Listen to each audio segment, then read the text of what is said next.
santol season na naman, guys. I have here santol, Bangkok santol. Ayan. Let's make a Thai version of like santol salad, guys. Okay, so let's start. Kung nauumay na kayo sa inyong santol, ito yung gagawin. Para walang masyadong nasasayang. Kasi usually sa atin, sa Pinas, yung buto lang kinakain natin. Pero ito, this is Bangkok santol. Ano siya? Hindi siya masyadong maasim. Matamis siya at super tamis yung buto niya. Pero ito, mas makapal yung meat niya. So, ito yung gagawin. Peel natin ganito. Dalawa natin.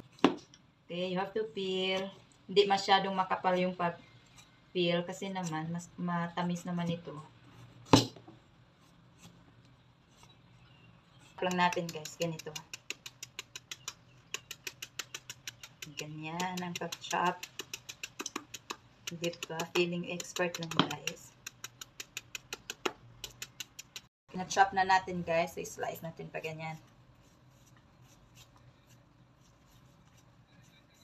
Diba? Yan na yung niya, buto niya. Super sweet at saka siya. Makapal yung niya ng Bangkok santol.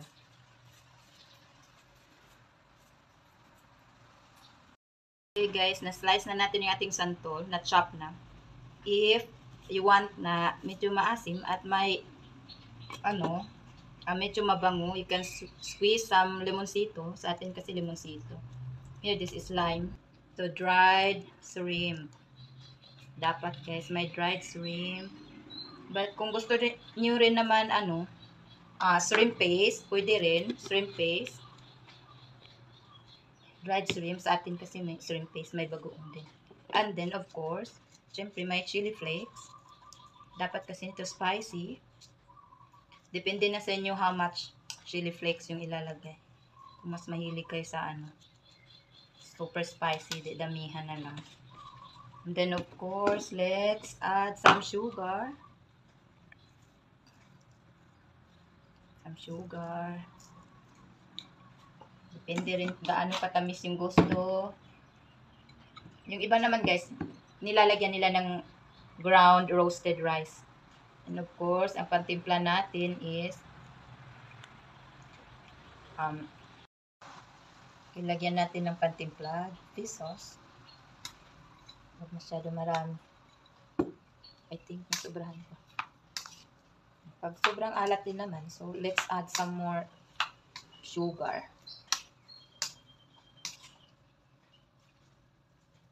Ayan guys. Ito na yun.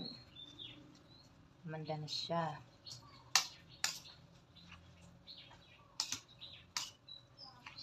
Timplahan na lang ninyo sa inyong desired taste. Okay. Let me try.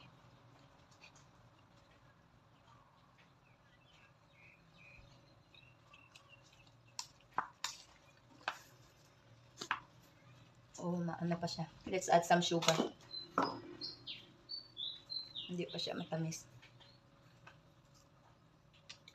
Dagdag lang kung anong timpla yung gusto nyo.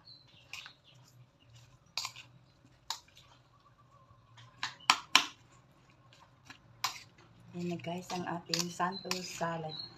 Spicy santol salad. Thai version nito. You can try this recipe guys. You can try this. And I'm sure you love this. Okay, ayan na. Ready ng ating santol salad.